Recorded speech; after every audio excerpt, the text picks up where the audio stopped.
Welcome to the Rock Interview Series with host Thomas S. Orwatt Jr.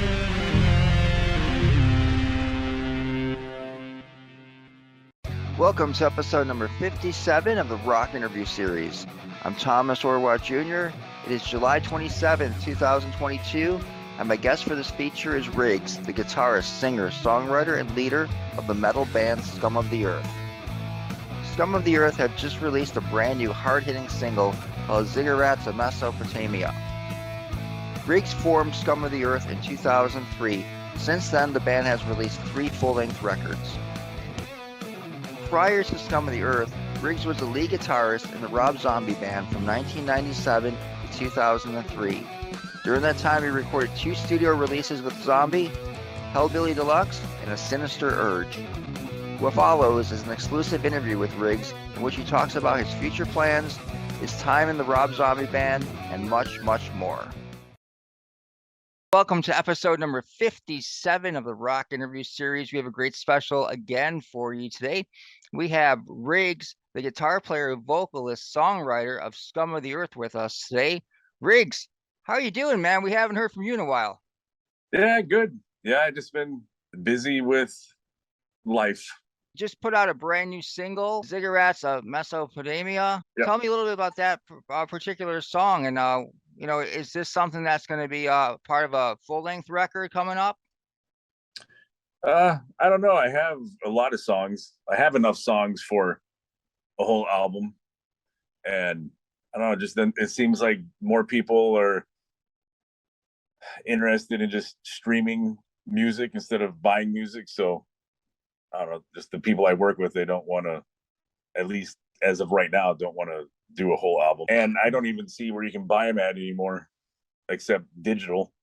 And I don't know, it just seems like everybody streams it. So one song at a time, I guess.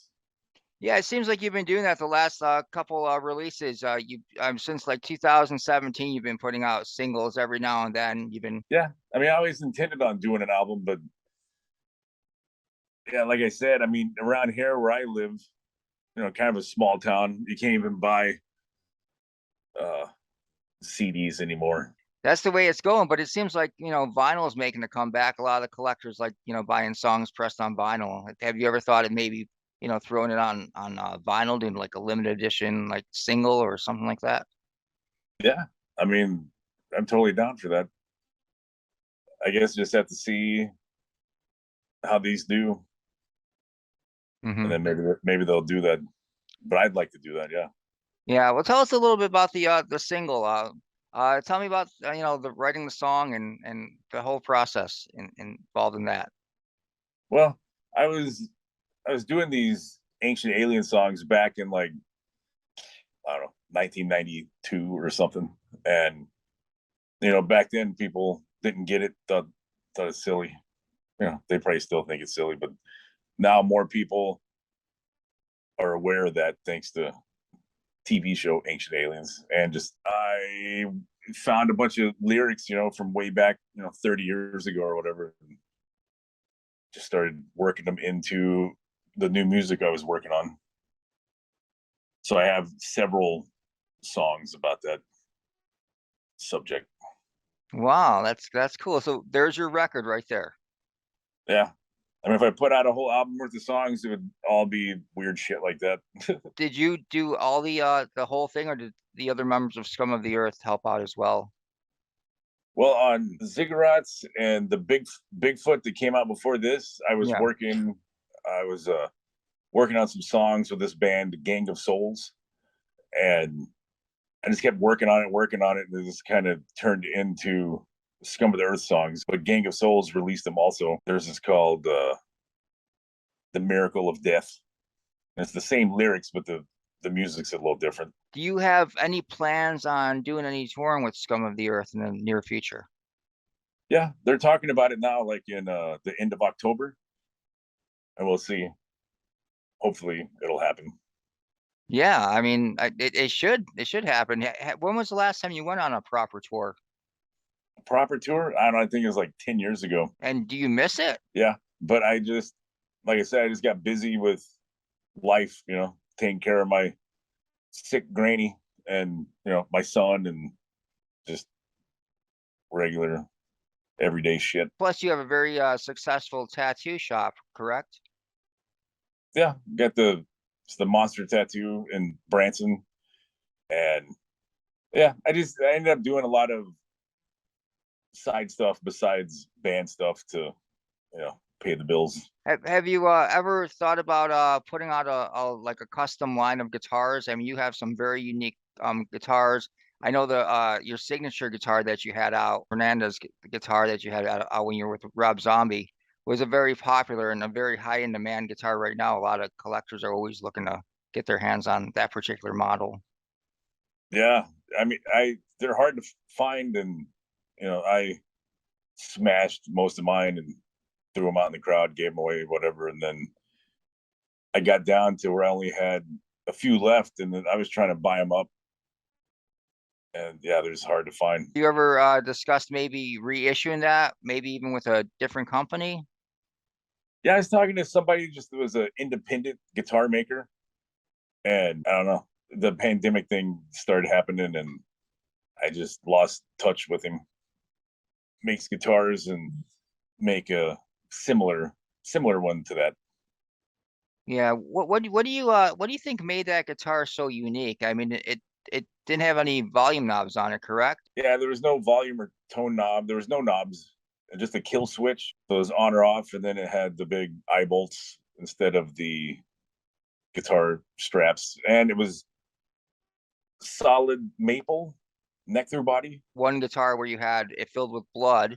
How difficult was it putting that guitar together and making it actually, work, and be able to hold a liquid in it?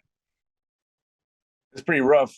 That was back when Fernandez was still around, obviously. And yeah, I had that idea, and I'd go up there every night after they closed to their custom shop, and we sit there and tinker around. And yeah, it took a long time to figure it out. So we get it made, and it's like, oh, cool. And you fill it up, and it just pours out, or the pickup shorts out, or there's a lot of trial and error. I saw that you have a pigskin guitar as well. Yeah, that one, I had the idea, just like, the John Wayne Gacy or the Leatherface, and I had a friend the tattoo artist that knew some Amish leather worker guy. And he's like, I think he can do it. And so I gave the guitar to my friend, and he gave it to the Amish leather worker guy. And I just said, just make it look like it was, I just passed along a message to make it look like it was just stitched together out of a bunch of people. And then he put like a little face on it, and put a pig nipple on the back of it that covers up the kill switch cover. And then you can tattoo it, so it's got a couple tattoos on it. What I would like to do is I would like to go back to the beginning of your career and talk about how you got involved in music to begin with. So who were some of your influences growing up? Well, I grew up with my grandparents, and so I had an uncle that was about probably 10 years older than me, and he was always listening to Frank Zappa, Alice Cooper, Casey and the Sunshine Band, Bee Gees, stuff like that. That was all the stuff that I liked growing up. It would be those bands. So what made you pick up a guitar? There was just one there at my grandparents' house. They had a guitar in the closet, and my grandfather was playing piano here, every now and again, and I was just more into the guitar. It was a weird, I don't even know what kind of guitar it was. It looked like a SG, but it had a million switches and stuff all over it. I think it's called a K, like a K-A-Y, K guitar. And I was pretty young, like 8 years old or so. And then years later, whenever MTV came out, and I was watching MTV, and I'm like, holy crap, you can be in a band for a job, And I was like, that's what I want to do. I lived on a farm, so I wasn't too into that, but I was like, man, you can be in a rock and roll band for a living. Yeah, did learning to play guitar come easy for you? Not really. I mean, I banged around on it for a couple of years. Like I said, I was pretty young, 8 years old. Nobody around knew anything about guitars, so I didn't even know about tuning or, I didn't have an amp or anything, and broke some strings, and was missing a few strings for probably 2, 3 years. And then eventually, when I got better at it, then my grandparents got me some more strings and a little amp. I plugged the amp in, and I'm like, hey, this doesn't sound like Frank Zappa. And it was just an amp that had one knob on top. You turned it, just one knob, clicked it on, and then turned it up to 10. Just, no matter how loud you got, it didn't sound good. And, eventually figured out you have to have a distortion pedal. I think the first one of those I got was a Big Muff. I was like, hey, there it is. Now it sounds, mean. And then I just sat there and banged around on it until I figured out how to play. It's funny because many of the guitar players that I've interviewed, they all kind of talk about how they kind of just figured it out on their own, and it seems to me like all of those guitar players are usually the ones who have a very unique, unorthodox style, including yourself. I mean, you didn't go to lessons. Like, it doesn't sound like you had lessons right away, so you pretty much had to figure it out yourself and develop your own style right from the get-go. Yeah, no, I never had lessons. Uh, you know, I I remember seeing, I think it was on the Johnny Carson show when I was a kid. I saw Dolly Parton on there, and she had the big old long fingernails. And I was watching her play guitar, and she was just using one finger and touching the neck and just moving her one finger up and down the neck. And I was like, what the hell is that? Because if I did it, it sounded like shit. So I sat there and messed around with the tuning of the guitar until it made a chord sound, from just doing the one finger. And then, so I started tuning like that. And I still kind of tune like that to this day. It's kind of a weird, it's like 3 drop tunes. Yeah. 3 strings are dropped down.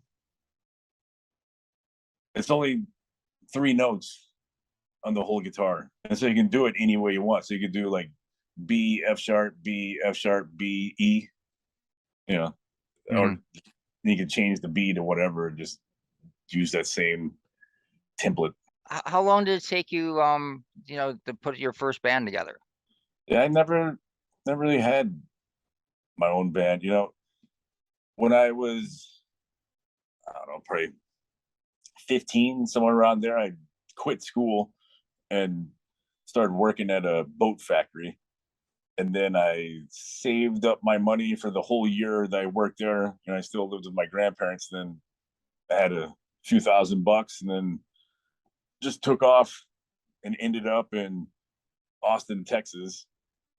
And in Austin, I ran into Danny Lohner, and they were just changing bands from Anchor Watt to Screw. And then I just got in on that when they were doing that. So it didn't take me very long, luckily. And I met up with those guys, and we started putting out albums and touring around the world. What was your first professional gig like for you? I can't even remember. But I mean, in Screw, that would probably be the first ones. But I was in that band for years, never got paid. I'd eat some gummy worms on a deli tray and maybe be lucky to get $10 for the promoter for a food buyout. And then just buy McDonald's or something. I didn't make any money in that band. I starved for a long time, and then I went from Screw to that band Prong, and then I felt like I was rich when I got in that band, getting $1,000 a week and being on a tour bus. When you're like 23 years old or whatever, with no bills, I was king of the world then. How did you end up going from the band Screw to Prong? We did a tour over in Europe with it was Prong, A Corrosion of Conformity, and Tommy Victor. He's like, in Screw, we had 3 guitar players, and Tommy Victor was like, man, it sounds so heavy with 3 guitar players. So I just talked to him on and off for a year, and then he finally just let me be in Prong. And I believe at the time he was saying, in interviews that because people were asking why he got a second guitar player, and he said so he could, concentrate more on his drinking. I mean, he's just joking, but it was pretty funny. And I did that for a while during that. What album is the Rude Awakening album? We toured all over the world on that one, and then Prong was managed by the same management company that managed White Zombie and Pantera, and so that's how I met up with all those guys. And Yeah, so not very exciting story. no, it is a very exciting story. It's like you're climbing up the rungs to Rob Zombie's. Well, when we were first doing it, I thought he was going to keep doing White Zombie, and the first tour we did for Hellbilly Deluxe, if I remember correctly, it was going to be in like really small places, like like in bars and stuff, bars, clubs, and I don't think anybody was really that into it, the record company and stuff like that. And when they released that song Dragula, it just kind of blew up, and it seems like I remember them moving the venues up to bigger and bigger venues, and I don't know, it just kind of took on a life of its own. Yeah, it definitely did. So going into that project, it was just supposed to be a solo record. He wasn't breaking up White Zombie, correct? At the time of recording that? Yeah, I think it was going to be like a side project maybe. Uh-huh. But then ended up doing better than White Zombie, so he just continued to do that. What was the recording sessions like working with Rob Zombie and recording that record? Well, we recorded it at Scott Humphrey's house. We're just in his living room recording, and I remember Rob sitting there painting big 4x8 pieces of plywood, like monsters, heads exploding and stuff. And it was a weird time, Tommy Lee was hanging out over there. He ended up playing, drums on a few songs. And, it was kind of like a group effort, thought out plan. It was just recording some songs in somebody's living room, and then it, turned into a big deal. Yeah, and so when you were promoting that record, Rob Zombie pretty much headlined on that tour, correct? Or was that a tour where he was co-headlining also? The first tour he did was a headlining tour. I think it was with Fear Factory and Monster Magnet. I can't be sure on that. But then we toured with, I can't even remember. I think maybe Korn, do some co-headlining stuff. Korn and Ozzy, the Ozfest. It's all kind of a blur. Yeah. It was a long time ago. 1998, 97, 98, somewhere around there. Right. Well, you did the for your next record with Rob Zombie, you did the co-headlining tour with Ozzy Osbourne called the Merry Mayhem Festival, which was pretty amazing. And it's at the time you guys were like pretty much on equal ground with Ozzy Osbourne. I mean that's incredible. I mean, a legend like him. What was it like touring with Ozzy Osbourne? Oh, it's always fun. Even back when I was in Prong, we toured with Ozzy. Prong did the No More Tours tour, and then the tour after that called Retirement Sucks tour. It seems like I toured with Ozzy more than anybody. And we'd always do the Ozfest and tour with him a couple times. And what was your first gig with Rob Zombie like for you? Do you remember that particular one, the first time you stepped on stage with him?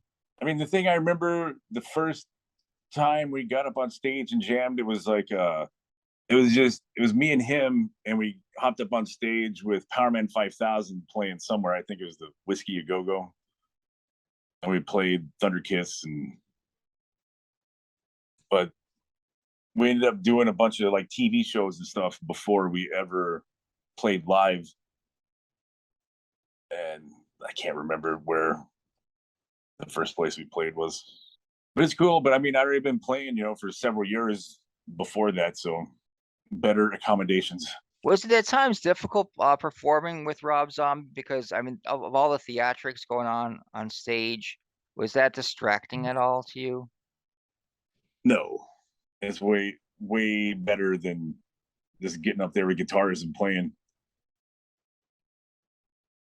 The more explosions and fire, the better.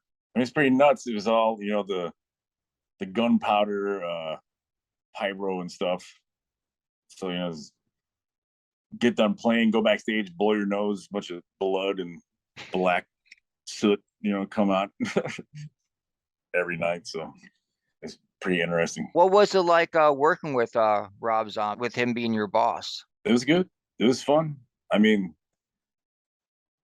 it was like, finally meeting somebody that, serious about it and put in the time and effort it takes to, do it right and do it good. So it was nice.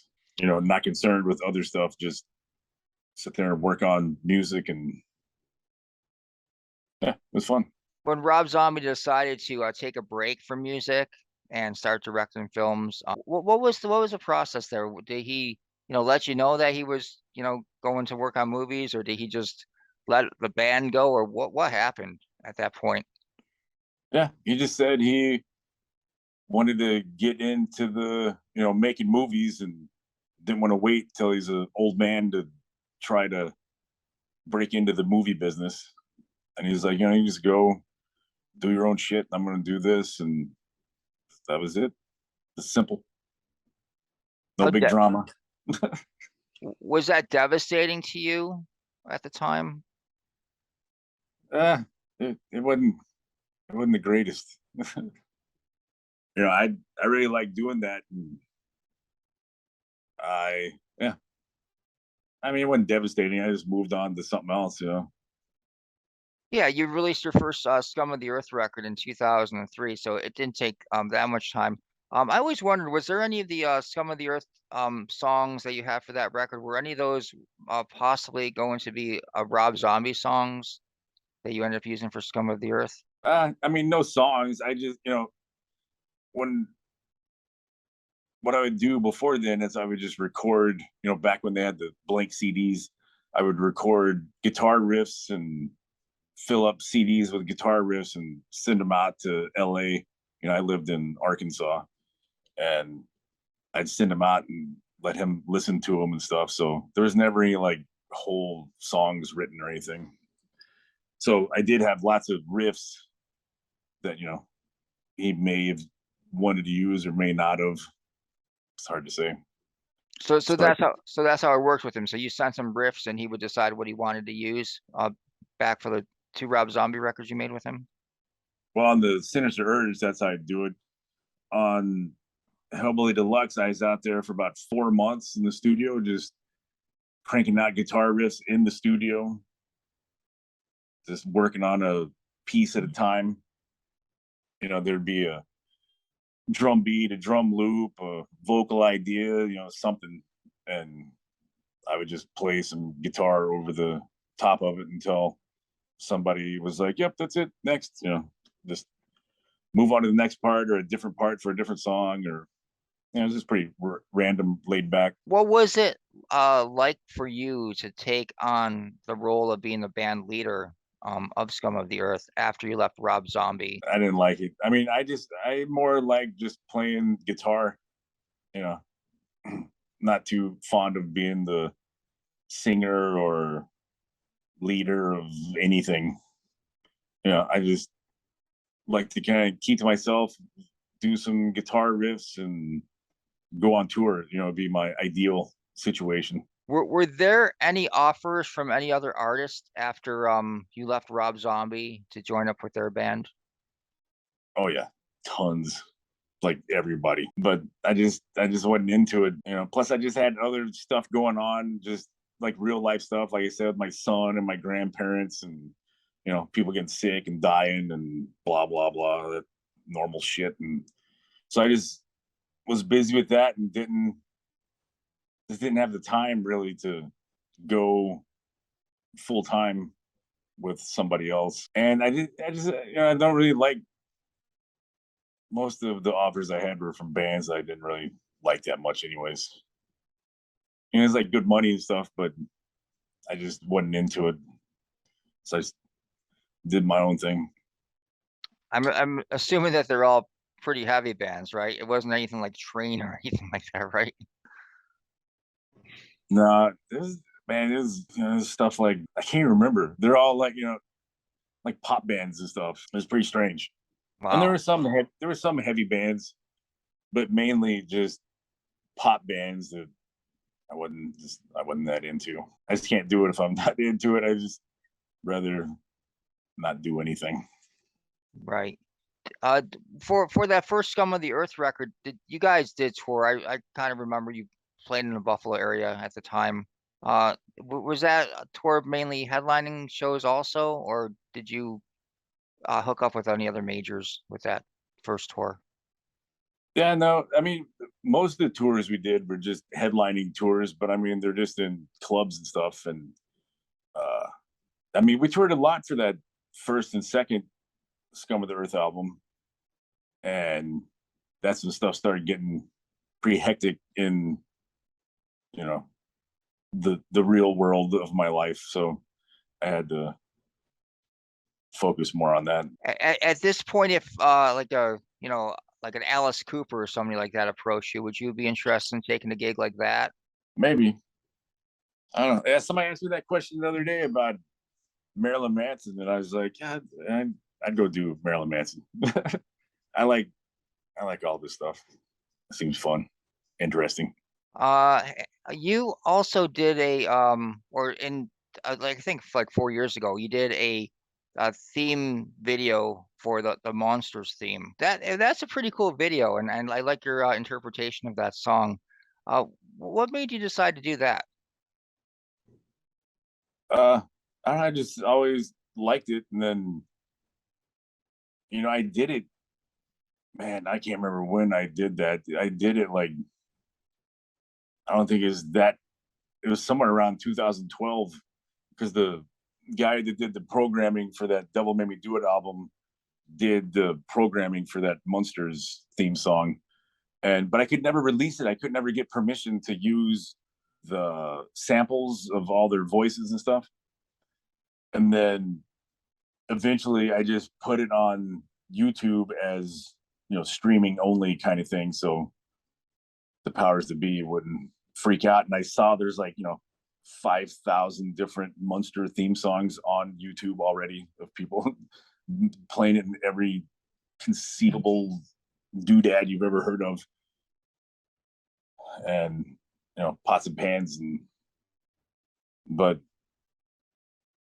yeah, so I planned on doing the Munsters theme and the Addams Family theme song, and only got as far as that one.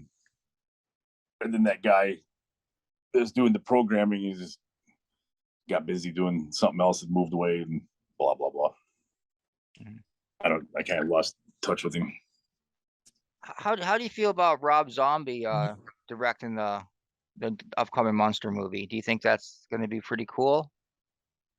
Yeah, seems like the perfect person to do it. Yeah. Have you had contact with Rob a lot since you left his band? No, like early on I did, and then just everybody got busy with life, and I don't really keep in contact with anybody. I just kind of do my own thing, and I'm kind of isolated out here where I live. No shows ever come through here, no tours ever come through here. Yeah, I guess I'm kind of antisocial. It sounds miserable to me not to have any shows coming through, but I never really went to them anyways. With I played so many shows with everybody that, like, I got to play shows with all kind of my favorite bands and saw them a million times. So I did go up to St. Louis and Kansas City and watch Marilyn Manson and Slayer. So I mean, I've been to a couple shows in the past 20 years. Wow. What do you think of Pantera getting back together and touring with Zach Wild and Charlie from Anthrax. Are you a supporter of that, or do you think they should just let it lie where it was? Oh, I don't care. I don't care what anybody ever does. I mean, I don't. Yeah, it doesn't matter to me. I mean, whenever I'm sure it'd be good. I mean, both those guys, Charlie and Zach, are super badass. I'm sure it'll be awesome. Have you ever thought about putting a book together about your experiences? Never even crossed my mind. I just assumed nobody would care. Who who would want to read that? I would. I think a lot of people were. You were one of the most popular bands, and you made some great records with Scum of the Earth, and you're a very innovative guitarist.